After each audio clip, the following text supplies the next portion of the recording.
G'day, folks. How you going? It's Brad here from the Headshot Guys, here with another chat about headshots. Today, I wanted to talk a little bit about hair and makeup. Obviously, this one is going to be a little bit more for the ladies because I don't generally suggest that guys wear makeup. If you want to, you can, but I don't really think it's necessary for a headshot, depending on what you do. Now, again, if it's theatrical makeup and you're trying to produce a look in your modeling portfolio or your acting portfolio, then, well, yes, of course, then, hair and makeup is going to be very, very important. But generally, for corporates, I would be suggesting that you don't wear makeup for men. Now, for ladies, then when we talk about makeup for actors and models, again, I would be generally suggesting that you keep it light and simple. You will find that talent agencies, casting directors, that sort of those types of professions, those types of people, they understand makeup. They know what good hair and makeup artists can do.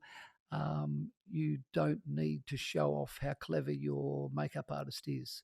What they want to see is your face and your ability to potentially create expressions and create different looks with your expression rather than with your different makeup.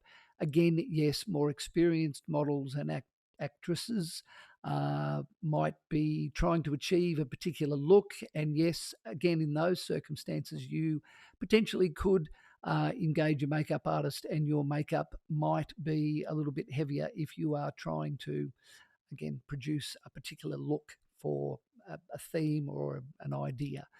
But in general, casting directors, talent agencies will be looking to see you in your more as most natural state as possible.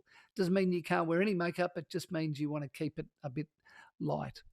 In relation to corporate headshots for women, again, one of the challenges that I have sometimes is that the hair and makeup artists that people use don't have an understanding of what a corporate headshot is all about. They think they do. Oh, it's a corporate headshot. I'll just stand you up against the wall and tell you to smile.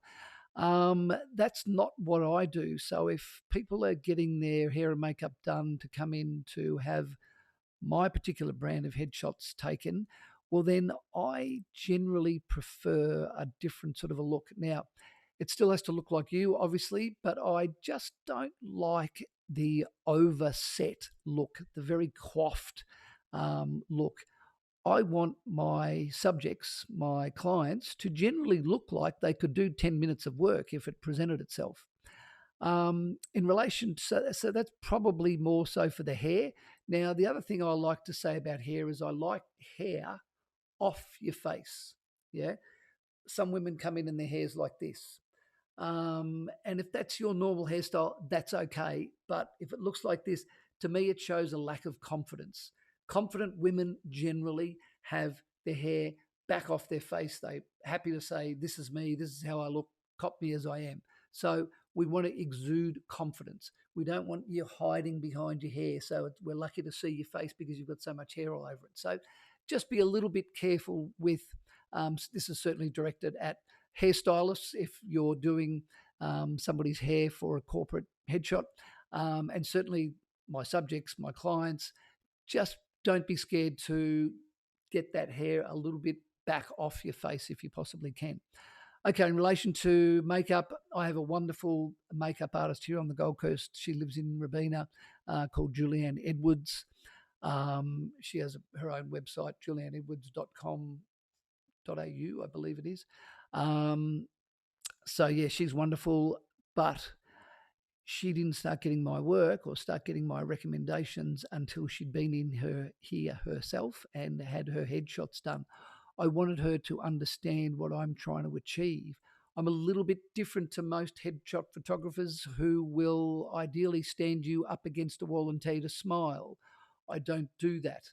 I have a few, I suppose, theories, core beliefs in relation to certainly corporate headshots anyway. And I believe it's all about your expression and your ability to look like you may have half a clue about your job, which I will assume that most people coming in here to get their corporate headshots done, they know what they're doing in relation to their job. So they want to look that way. They want to look confident and capable. Now, the challenge that I have with makeup artists historically is that they would come in here and they would look like they're going to some sort of a gala ball, not like they could potentially do, a day's work if it was asked of them. So you've got to be a little bit careful with how much makeup your makeup artist is putting on.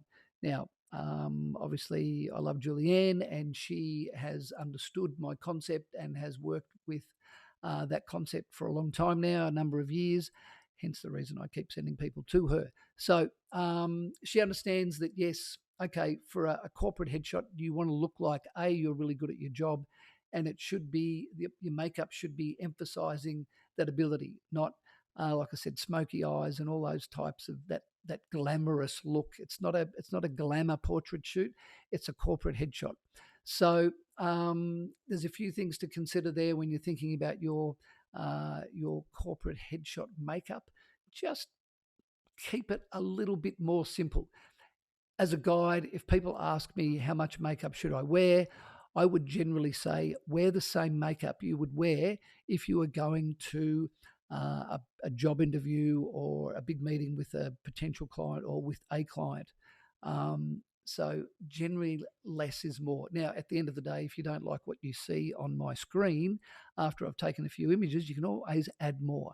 It's a hell of a lot more difficult to take makeup off than it is to add. So that's it in a nutshell. Keep it light, keep it simple. That's it. That's all you get for today. It's Brad from the Headshot Guys. Tap, share, like, all that sort of stuff down below. I look forward to seeing you next time. Thanks very much. Bye.